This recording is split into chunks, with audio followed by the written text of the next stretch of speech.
আল্লাহ তাআলা আরও বলেন,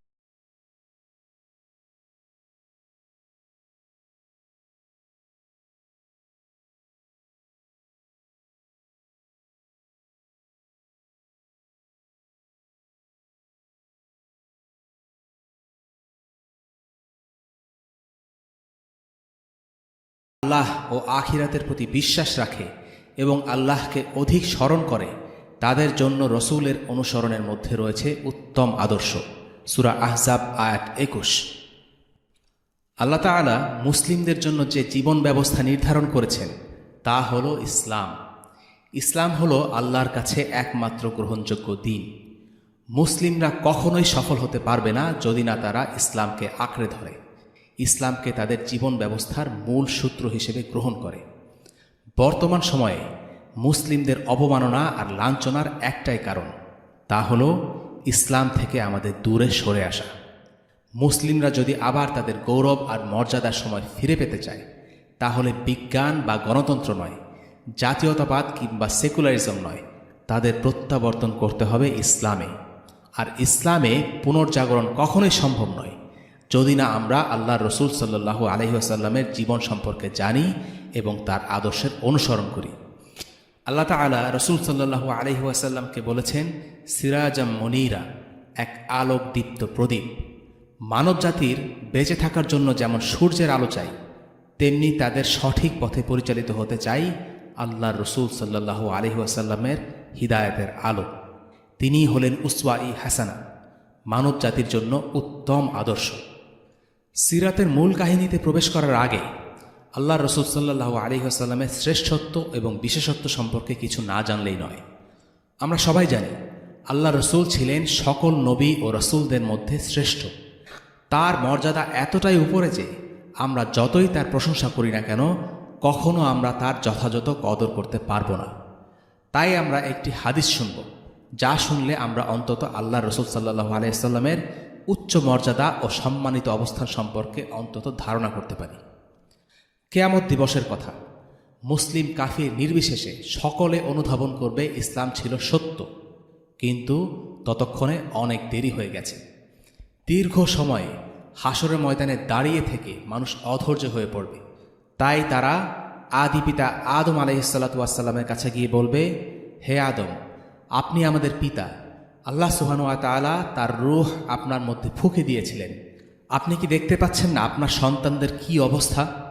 অর্থাৎ মানুষ আদম আলাইহিসসালামের কাছে গিয়ে আল্লাহর কাছে বিচার শুরু করার অনুরোধ জানাতে বলবে, তাদের জন্য ক্ষমা প্রার্থনা করতে বলবে।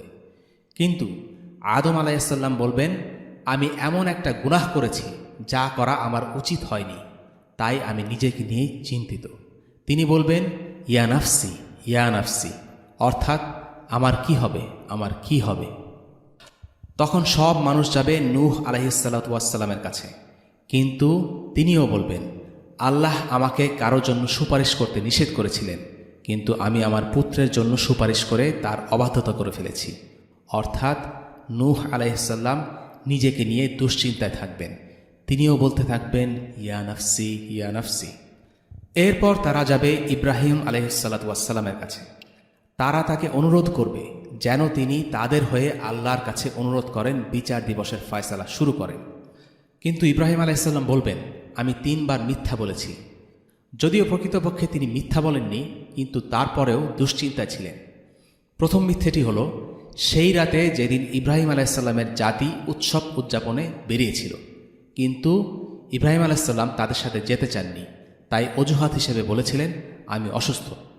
তারা ভাবল ইব্রাহিম আলাইহিসসালাম শারীরিকভাবে অসুস্থ, কিন্তু ইব্রাহিম আলাইহিসসালাম বোঝাতে চেয়েছিলেন তিনি তাদের অর্থহীন শিরকি কার্যকলাপে মানসিকভাবে অসুস্থ বোধ করছিলেন।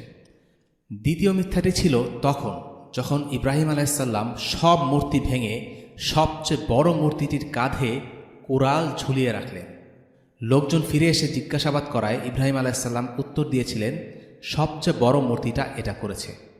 তাদের সামনে মূর্তি পূজার অসারতা তুলে ধরতে তিনি এভাবে কথাটি বলেছিলেন। আর সর্বশেষটি ছিল যখন তিনি তার স্ত্রীকে রাজার হাত থেকে বাঁচানোর জন্য বোন হিসেবে পরিচয় দিয়েছিলেন। বোন বলতে তিনি দিনের বোন হিসেবে বুঝিয়েছেন। যাই হোক, এরপর সবাই ছুটে যাবে মুসা আলাইহিসসালাতু ওয়াসসালামের কাছে, কিন্তু তিনি তাদের অনুরোধ ফিরিয়ে দেবেন এই কথা বলে, আমি রাগের মাথায় একজনকে খুন করেছিলাম। এরপর যখন মানুষ ঈসা আলাইহিসসালামের কাছে যাবে, তিনি বলবেন তিনি এর যোগ্য নন, কেননা তার লোকেরা ত্রিতত্ত্ববাদের অনুসরণ করেছে। এরপর সকলে আল্লাহ রসুল মুহাম্মদ সাল্লাল্লাহু আলাইহি ওয়াসাল্লামের কাছে যাবে, তার কাছে গিয়ে অনুরোধ করবেন যেন তিনি সকলের মধ্যস্থতাকারী হন। মানব জাতির প্রতিনিধি হিসাবে আল্লাহ সুবহানাহু ওয়া তাআলার কাছে গিয়ে অনুরোধ করবেন যেন কিয়ামত শুরু করা হয়। কিয়ামতের দিন হবে খুব কঠিন। সূর্য থাকবে মানুষের মাথার কাছে।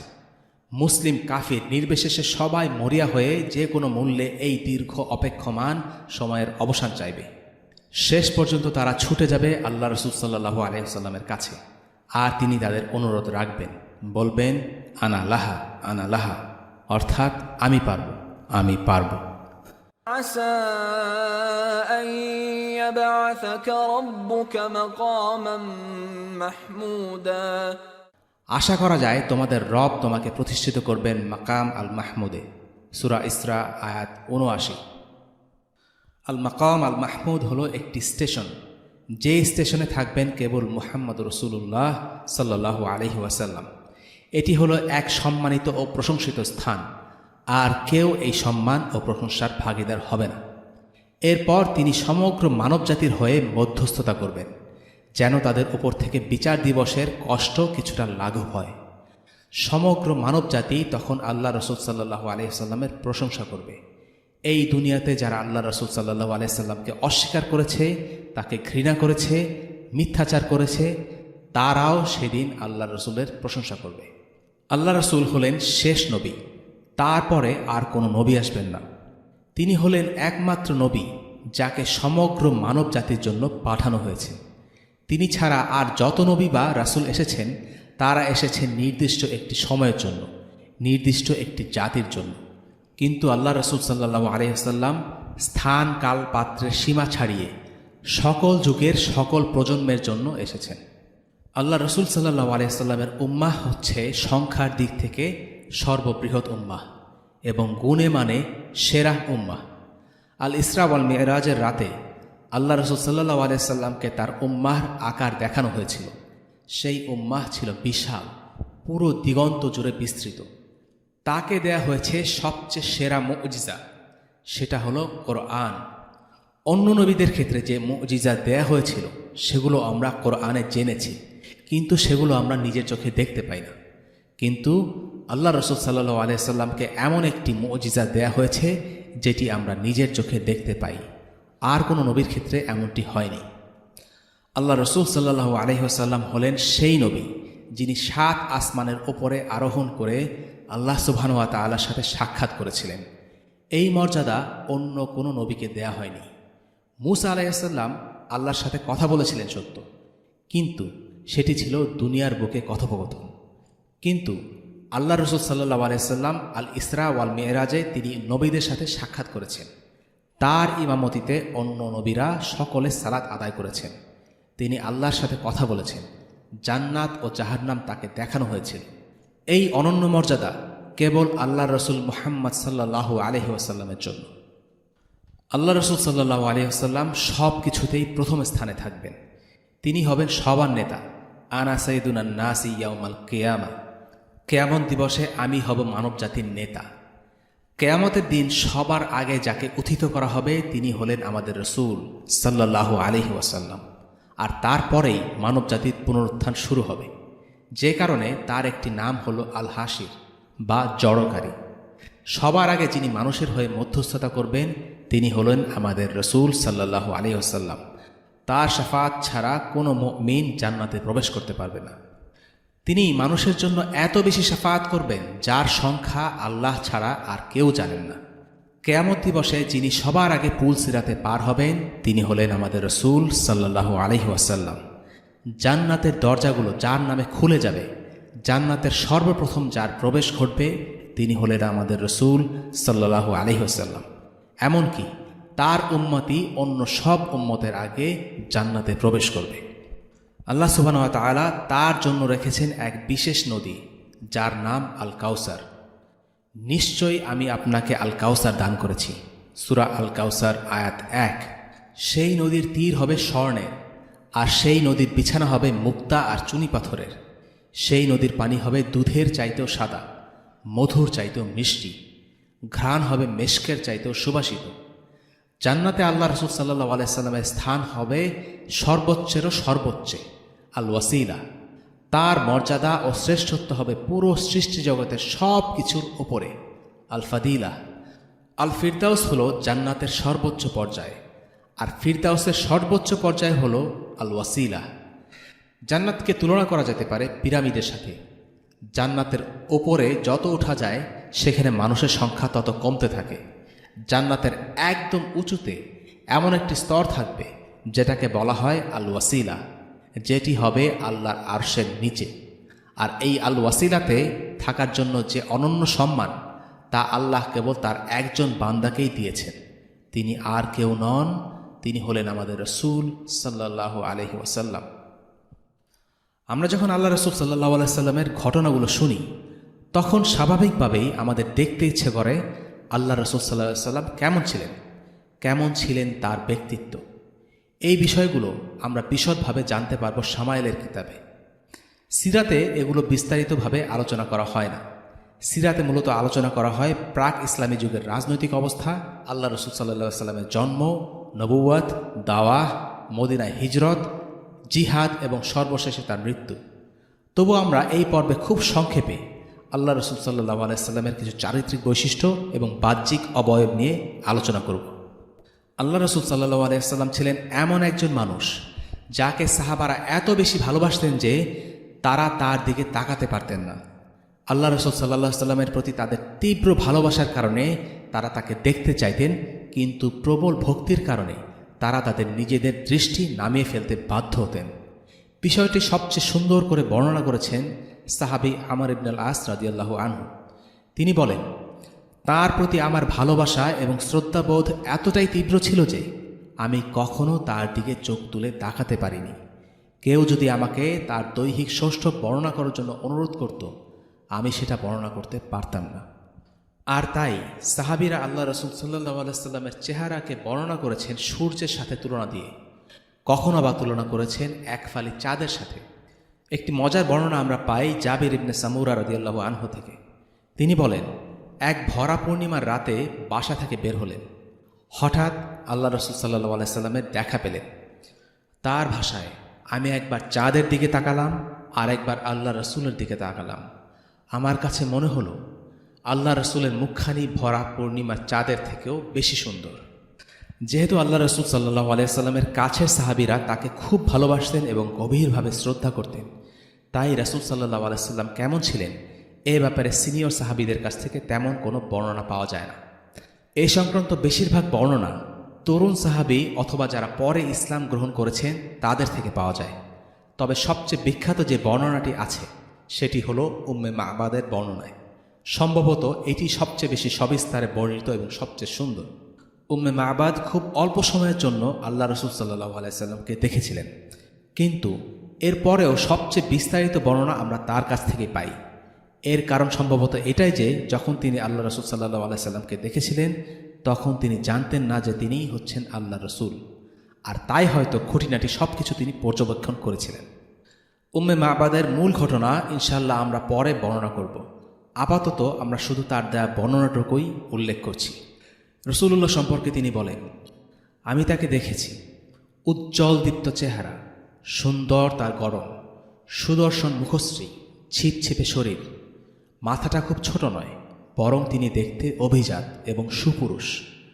চোখ দুটো ঘন কালো, পাপড়িগুলো টানা টানা, বুদ্ধিদীপ্ত চেহারা, ভরাট কণ্ঠস্বর, ভ্রুযুগল উঁচু আর ধনুকের মতো বাঁকানো, চুলগুলো পরিপাটি, তার গ্রীবা বিস্তৃত, দাড়িটা বেশ ঘন। তার গাম্ভীর্য তার আত্মমর্যাদা প্রকাশ করে। তার কথা বুদ্ধিমত্তার পরিচয় বহন করে। তার কথাগুলো মনোমুগ্ধকর আর দৃঢ়, চটুল কিংবা ফেলনা নয়। তার প্রতিটা শব্দ যেন সুতোয় বাঁধা মুক্তোর মতো মসৃণ। দূর থেকে তাকে দেখতে যেমন উজ্জ্বল আর আকর্ষণীয়, কাছ থেকে দেখলেও তাকে সবচেয়ে সুদর্শন লাগে। উচ্চতায় তিনি মাঝারি, খুব লম্বাও নন আবার খাটোও নন। বাকি দুইজনের মাঝে তিনি উঁচু বৃক্ষের শাখার মতো, তবে তিনজনের মাঝে তিনি সবচেয়ে সুন্দর। তিনি ছিলেন তার সঙ্গীদের আকর্ষণের কেন্দ্রবিন্দু। তিনি যখন কথা বলতেন তারা মন দিয়ে শুনত। তিনি যখন কোনো আদেশ দিতেন তা পালন করতে তারা ছুটে যেত। তিনি কখনো মুখ গোমরা করেননি, আর কেউ একবারও তার কথা বিরোধিতা করেনি। এবার আসা যাক রাসূলুল্লাহ সাল্লাল্লাহু আলাইহি সাল্লামের ব্যক্তিত্বের আলোচনায়। আমরা দেখি প্রতিটি মানুষের মধ্যে সাধারণত একটি বা দুটি বৈশিষ্ট্য মুখ্য থাকে, আর বাকিগুলো থাকে গৌণ। কিন্তু আল্লাহ রাসূল সাল্লাল্লাহু আলাইহি সাল্লামের মধ্যে যা কিছু ভালো তার সব কিছুর সুষম বিন্যাস ঘটেছে। যেমন তিনি যখন মানুষকে শিক্ষা দিয়েছেন তখন একজন শিক্ষকের মতো করে শিখিয়েছেন। যাদের তিনি শিখিয়েছিলেন সেই সাহাবারা এক একজন পরবর্তী জীবনে হয়েছেন লেজেন্ড। যখন তিনি মানুষকে ইসলামের দিকে আহ্বান করেছেন তিনি ছিলেন একজন চমৎকার বক্তা। শুধু আল্লাহ রাসূল সাল্লাল্লাহু আলাইহি সাল্লামের সাথে খানিকক্ষণ কথা বলেই মানুষ মুগ্ধ হয়ে ইসলাম গ্রহণ করেছে। এমনটা আমরা বারবার দেখতে পাই। যখন তিনি মানুষকে নেতৃত্ব দিয়েছেন তখন তিনি জানতেন তার অনুসারী সাহাবাদের দক্ষতা আর যোগ্যতা কোথায়। তিনি সেসবের পূর্ণ সদ্ব্যবহার করেছেন। রাজনীতির মাঠে তিনি কাউকে ক্ষমা করেছেন, কাউকে তাড়া করেছেন। তিনি যখন যুদ্ধের ময়দানে তখন তিনি সাহসিকতার সাথে যুদ্ধে নেতৃত্ব দিয়েছেন। সেই একই মানুষকে দেখা গেছে নিজের স্ত্রীদের সাথে হাসি ঠাট্টা করেছেন, তাদের ঘরে কাজে সাহায্য করেছেন। জীবনের প্রতিটি ক্ষেত্রে তিনি হলেন স্ট্যান্ডার্ড, আর এই কারণেই তিনি হলেন আল্লাহর রাসূল সাল্লাল্লাহু আলাইহি ওয়াসাল্লাম। তার মধ্যে ঘটেছে সকল সদ্গুণের সমন্বয়। তাই তার মধ্যে আমরা দেখতে পাই ঈসা আলাইহিস সালামের জুহুদ, ইউসুফ আলাইহিস সালামের সৌন্দর্য, আদম আলাইহিস সালামের শক্তি, মুসা আলাইহিস সালামের ধৈর্য, নূহ আলাইহিস সালামের দৃঢ়তা, আর যা কিছু উত্তম তার সব কিছু। আমরা পুরা সিরাত জুড়ে চেষ্টা করব প্রতিটি ঘটনা থেকে শিক্ষণীয় দিকগুলো নিয়ে আলোচনা করতে, যেন আমরা আল্লাহ রাসূল সাল্লাল্লাহু আলাইহি ওয়াসাল্লামকে চিনতে পারি, বুঝতে পারি এবং জানতে পারি। আল্লাহ রাসূল সাল্লাল্লাহু আলাইহি ওয়াসাল্লামকে নিয়ে কথা বলা কখনোই শেষ হবার নয়। তাকে আমরা যত বেশি জানব তত বেশি ভালোবাসব, আর যত বেশি ভালোবাসব তার সম্পর্কে আমাদের তত বেশি জানতে ইচ্ছে করবে। আল্লাহ রাসূল সাল্লাল্লাহু আলাইহি ওয়াসাল্লাম খুব অনাড়ম্বর জীবনযাপন করতেন। একদিন উমর রাদিয়াল্লাহু আনহু আল্লাহ রাসূল সাল্লাল্লাহু আলাইহি ওয়াসাল্লামের ছোট্ট ঘরে গিয়ে দেখলেন তিনি জীর্ণ শীর্ণ একটি চাটাইয়ের উপর শুয়ে আছেন। ঘরে আসবাব ছিল কেবল সেই খেজুরের ডালের চাটাই এবং এক পাত্র পানি। সেই চাটাইয়ে শোয়ার কারণে রাসূলুল্লাহ সাল্লাল্লাহু আলাইহি ওয়াসাল্লামের শরীরে দাগ বসে গেছে। ওমর রাদিয়াল্লাহু আনহু এই দৃশ্য দেখে ঝরঝর করে কেঁদে ফেললেন। রাসূলুল্লাহ সাল্লাল্লাহু আলাইহি ওয়াসাল্লাম জিজ্ঞেস করলেন, কাঁদছো কেন ওমর? ওমর বললেন, হে আল্লাহ রাসূল, রোমান আর পারস্যের রাজাদের স্বর্ণের সিংহাসন, রেশমের বিছানা, কত ফল ফলাদি, ঝর্ণাধারা, আর আপনি আল্লাহ রাসূল হয়ে এই অবস্থায় আছেন, এটা কিভাবে আমরা মেনে নিতে পারি? আল্লাহ রাসূল সাল্লাল্লাহু আলাইহি ওয়াসাল্লাম বললেন, ওমর, তুমি কি চাও না আমাদের জন্য আখিরাত হোক আর তাদের জন্য দুনিয়া? এটা ছিল ৭ম বা ৮ম হিজরির ঘটনা, যখন তিনি বেশ শক্তিশালী একজন শাসক। একবার তার কোনো এক স্ত্রী নিজের বিছানাটি ভাঁজ করে নবীজির চামড়ার বিছানার সাথে জুড়ে দিলেন, যেন তার বিছানাটি আরামদায়ক হয়। সেদিন আল্লাহ রাসূল সাল্লাল্লাহু আলাইহি ওয়াসাল্লাম অন্যান্য দিনের তুলনায় বেশি ঘুমালেন। এই কারণে তিনি তাহাজ্জুদ পড়তে পারলেন না। ঘুম থেকে উঠে ব্যাপারটি বুঝতে পেরে তিনি বললেন, আমার বিছানাটি আগের মতো করে দাও। যে আরাম তাকে তাহাজ্জুদ থেকে বিরত রেখেছে সেই আরাম তিনি চাননি। আল্লাহর সবচেয়ে প্রিয় রাসূল হওয়া সত্ত্বেও আল্লাহর কাছে তিনি শতবার তওবা করতেন। মাঝরাতে যখন তাহাজ্জুদের সালাতে দাঁড়াতেন তার পা ফুলে যেত। তার স্ত্রী তাকে বলতেন, কেন আপনি এত কষ্ট করছেন? আল্লাহ তো আপনার আগে পরের সমস্ত গুনাহ মাফ করে দিয়েছেন। আর তখন তিনি বলেছিলেন, আমি কি আল্লাহর কাছে কৃতজ্ঞ হব না? আল্লাহ রাসূলের ঘরের চুলায় আগুন জ্বলত না মাসের পর মাস। আয়েশা রাদিয়াল্লাহু আনহা বলেন, কোনো দিন আল্লাহ রাসূল সাল্লাল্লাহু আলাইহি ওয়াসাল্লাম পেট ভরে রুটি খাননি। শুধু খেজুর আর পানি খেয়ে তারা কাটিয়ে দিয়েছেন দিনের পর দিন। একদিন ওমর রাদিয়াল্লাহু আনহু রাস্তায় হাঁটছিলেন। সময়টা ছিল মধ্য দুপুর। আরবে এই সময়টায় সাধারণত ঘর থেকে কেউ বের হয় না।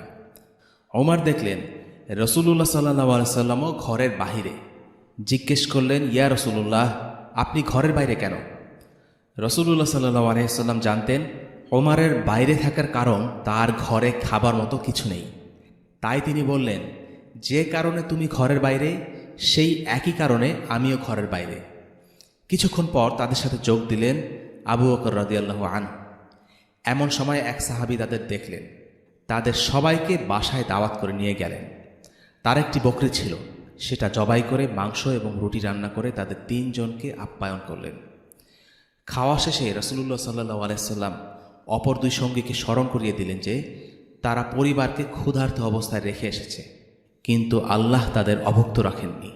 সুম্মা লাতুসআলুন্না ইয়াওমাইযিন আনিন নাঈম, অর্থাৎ এই নিয়ামত সম্পর্কে তোমাদের অবশ্যই জিজ্ঞেস করা হবে। আল্লাহ রাসূল সাল্লাল্লাহু আলাইহি ওয়াসাল্লামের সাদাসিধে জীবন মানুষকে বাধ্য করেছে অন্যভাবে ভাবতে। আদি ইবনে হাতিম যখন আল্লাহ রাসূল সাল্লাল্লাহু আলাইহি ওয়াসাল্লামের সাথে দেখা করতে এলেন, তখন তার ইসলাম গ্রহণের নিয়ত ছিল না। তিনি দেখলেন আল্লাহ রাসূল মদিনার শাসক, অথচ একজন বৃদ্ধ মানুষ দীর্ঘক্ষণ তার অভাব অভিযোগের কথা বলছেন এবং আল্লাহ রাসূল সাল্লাল্লাহু আলাইহি ওয়াসাল্লাম ধৈর্য ধরে তা শুনছেন। যখন আদি আল্লাহ রাসূল সাল্লাল্লাহু আলাইহি ওয়াসাল্লামের ঘরে ঢুকে দেখলেন সেই মাটির ঘরে একটা বালিশ ছাড়া তেমন কিছুই নেই, আদি মনে মনে ভাবলেন, না, এটা কোনো নেতা হতেই পারে না, এই লোক নিশ্চয়ই আল্লাহ রাসূল। তিনি গল্পকাব্যের কোনো হিরোইক চরিত্র ছিলেন না। তিনি কষ্ট করেছেন, কষ্ট পেয়েছেন, ক্ষুধার যন্ত্রণা সহ্য করেছেন, স্ত্রীর মৃত্যুতে কেঁদেছেন। জীবনের একটি পর্যায়ে গুটি কয়েক মানুষ ছাড়া সবাই তাকে প্রত্যাখ্যান করেছে, তাকে ঘর ছাড়া হতে হয়েছে। বিজয় তিনি লাভ করেছেন আল্লাহর ইচ্ছায়, তবে সেটা আরাম আয়েশ আর বিলাসিতায় ভর করে নয়। আল্লাহ রাসূল সাল্লাল্লাহু আলাইহি ওয়াসাল্লাম ছিলেন বিনয়ী মাটির মানুষ। বদর যুদ্ধের ঘটনা, সেবার সেনাবাহিনীর আরোহণের জন্য পর্যাপ্ত উট ছিল না। প্রতি 3 জনের জন্য একটি করে উট বরাদ্দ ছিল। 3 জন পালা করে উটের পিঠে চড়বে। অন্য সবার মতো নবীজিও আরও 2 জনের সাথে একটি উট ভাগাভাগি করলেন। সেই 2 জন ছিলেন আলী এবং আবু লুবাবা রাদিয়াল্লাহু আনহু। আমরা নিজেরা একটু ভেবে দেখি, যদি আমরা সেদিন আলী এবং আবু লুবাবার জায়গায় থাকতাম, আমরা কি করতাম? আমরা নিশ্চয়ই আল্লাহ রাসূল সাল্লাল্লাহু আলাইহি ওয়াসাল্লামের সাথে উট ভাগাভাগি করতাম না। আমরা চাইতাম পুরো সময় জুড়ে যেন রাসূলুল্লাহ সাল্লাল্লাহু আলাইহি ওয়াসাল্লাম উটে আরোহণ করেন। তারাও ঠিক তাই বলেছিলেন, আমরা তো যুবক, আমাদের বয়স কম, আমরা হেঁটে যেতে পারবো রাসূলুল্লাহ, এই উটে আপনি চড়ুন। একজন নেতা হিসেবে, যুদ্ধের সেনাপতি হিসেবে আল্লাহ রাসূল সাল্লাল্লাহু আলাইহি ওয়াসাল্লাম বলতেই পারতেন, আচ্ছা ঠিক আছে, আমি উটের পিঠে উঠলাম। কারো কিছু বলার থাকতো না। সেনাপতি হিসেবে অতিরিক্ত নিরাপত্তা এবং সুবিধা পাওয়া অবশ্যই গ্রহণযোগ্য। কিন্তু আল্লাহ রাসূল সাল্লাল্লাহু আলাইহি ওয়াসাল্লাম কোনো মানুষের অনুগ্রহ চাননি, তিনি আল্লাহর অনুগ্রহ চেয়েছিলেন। তিনি মৃদু হেসে বললেন, শোনো, না আমি তোমাদের কারো চাইতে বেশি দুর্বল, না আমি তোমাদের কারো চাইতে সওয়াবের প্রত্যাশা কম করি। তাই আসো, ভাগাভাগি করেই বাহনে আরোহণ করি। সুবহানাল্লাহ। এই একটি ঘটনাই বলে দেয় তিনি আর 8-10 জন নেতার মতো নন, তিনি হলেন আল্লাহ রাসূল। সাহাবী আনাস ইবনে মালিক রাদিয়াল্লাহু আনহুর নাম আমরা সবাই জানি। তিনি 10 বছর আল্লাহ রাসূলের সেবক হিসেবে কাজ করেছেন। আনাস বলেন, এই দীর্ঘ 10 বছরে আমি একবারের জন্যও ওনার মুখ থেকে উফ শব্দটা শুনিনি। এটা ছিল ঘরের একজন মানুষের সাথে আল্লাহ রাসূল সাল্লাল্লাহু আলাইহি ওয়াসাল্লামের আখলাক। রাগ করা দূরে থাক, তিনি কোনোদিন আনাসের সাথে বিরক্তিও প্রকাশ করেননি। আমরা অনেকেই ঘরের বাহিরে খুব সৌজন্যতা বোধ দেখালেও পরিবারের সদস্যদের সাথে ভালো ব্যবহার করতে ব্যর্থ হই। কিন্তু আল্লাহ রাসূল সাল্লাল্লাহু আলাইহি ওয়াসাল্লাম মেকি ভদ্রতা দেখাতেন না। তিনি ভেতরে যেমন ছিলেন, বাহিরেও ছিলেন তেমন। তার আখলাক মানুষকে মুগ্ধ করত। মানুষ তাকে অস্বীকার করেছে, তার বিরুদ্ধে মিথ্যাচার করেছে, কিন্তু কখনো তার ব্যক্তিত্ব আর আচরণ নিয়ে প্রশ্ন তুলতে পারেনি। যুদ্ধের ময়দানে তিনি ছিলেন নির্ভীক।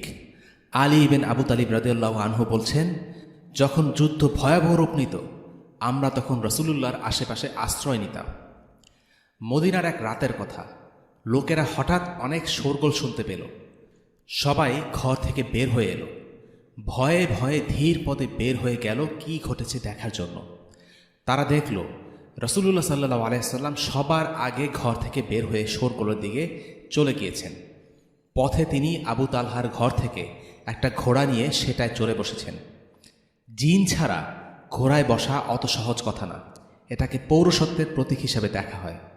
যাই হোক, সবাই যখন ঘর থেকে সবে বের হচ্ছে, ততক্ষণে তিনি শোরগোলের জায়গা থেকে ফিরে এসে সবাইকে আশ্বস্ত করে বলছেন, আমি দেখে এসেছি, তোমাদের ভয়ের কোনো কারণ নেই।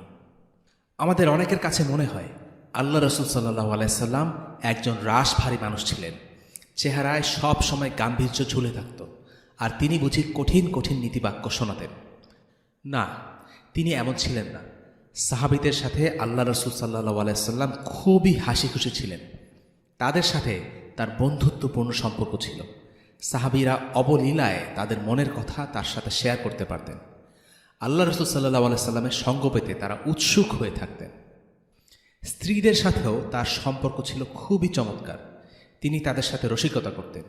যদিও তিনি ছিলেন আল্লাহর একজন নবী, কিন্তু তিনি ছিলেন একজন মানুষ, আর তাই এমনও হয়েছে